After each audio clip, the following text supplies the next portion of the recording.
Assalamualaikum warahmatullahi wabarakatuh. Kepada Bapak dan Ibu tutor dan rekan-rekan Universitas Terbuka yang saya hormati, pertama-tama marilah kita panjatkan puji dan syukur kehadiran Allah Subhanahu wa taala yang atas izinnya kita bisa hadir mengikuti kegiatan diskusi 4 ini. Pada kesempatan kali ini, saya akan menjelaskan apa itu COVID-19 dan bagaimana cara penanggulangannya, serta dampak yang terjadi di Indonesia akibat COVID-19. Virus corona atau COVID-19 atau juga bisa kita sebut dengan Severe Acute Respiratory Syndrome, coronavirus itu adalah kumpulan virus yang menyerang sistem pernapasan manusia. Coronavirus atau COVID-19 merupakan jenis penyakit baru yang bisa menyerang bayi, anak-anak, remaja, orang dewasa, bahkan juga lansia. Infeksi COVID ini pertama kali ditemukan di Wuhan, China pada akhir Desember 2019. COVID-19 masuk di Indonesia pada Maret 2020 di daerah Depok, Jawa Barat. Kasus penularan pertama ini terungkap setelah warga negara Indonesia melakukan kontak fisik dengan warga negara Jepang yang ternyata positif COVID-19 saat diperiksa di Malaysia pada 14 Februari 2020.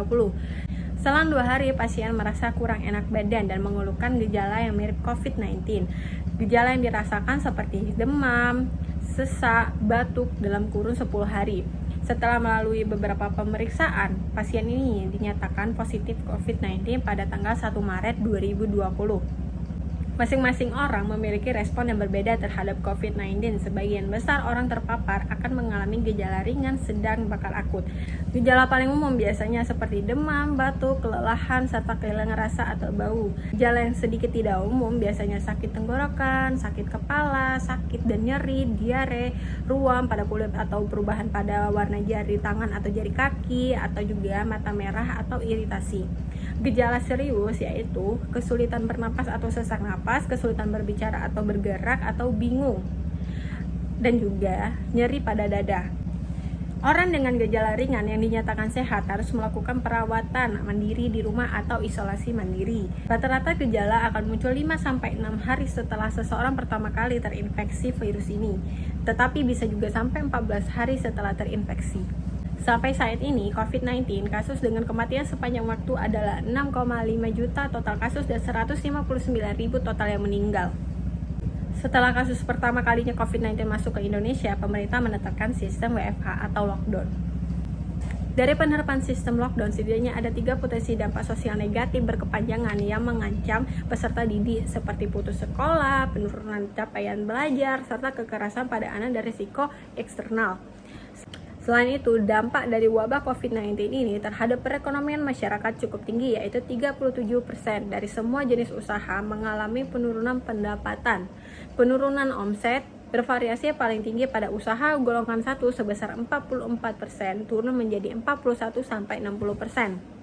Dampak COVID-19 ini di dunia juga meningkatnya tingkat pengangguran di kawasan, kontribusi peningkatan pengangguran terbesar di kawasan Asia dan Pasifik. Dan dampak yang terjadi di Indonesia adalah mengakibatkan gelombang PHK atau pemecatan tenaga kerja dan penurunan pendapatan sebagai akibat terganggunya kegiatan usaha pada sebagian sektor.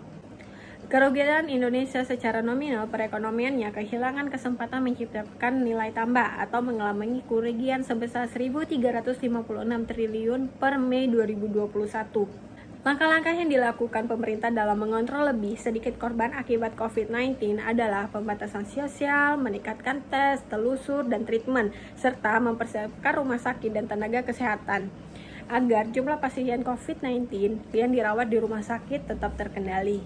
Dan langkah-langkah yang bisa dilakukan masyarakat adalah mematuhi protokol kesehatan 5M. Yang pertama adalah cuci tangan, memakai masker, menjaga jarak, menjauhi kerumunan, dan mengurangi mobilitas. Selain itu, pemerintah menerapkan sistem suntik vaksinasi sebagai obat pencegah penularan COVID-19. Sampai saat ini, pada tahun 2022, vaksinasi dilakukan sudah pada tahap ketiga. Nama-nama vaksin di Indonesia yang bisa kita gunakan ada 10, yaitu vaksin Sinovac, vaksin AstraZeneca, vaksin Moderna, vaksin Sinopharm, vaksin Pfizer-In dan BioNTech, vaksin Novavax, vaksin Sputnik V, vaksin Janssen, vaksin Confidencia, dan vaksin Sinovac. Demikian uraian yang dapat saya sampaikan, semoga bermanfaat bagi kita. Mohon maaf yang sebesar-besarnya atas segala kekurangannya. Wassalamualaikum warahmatullahi wabarakatuh.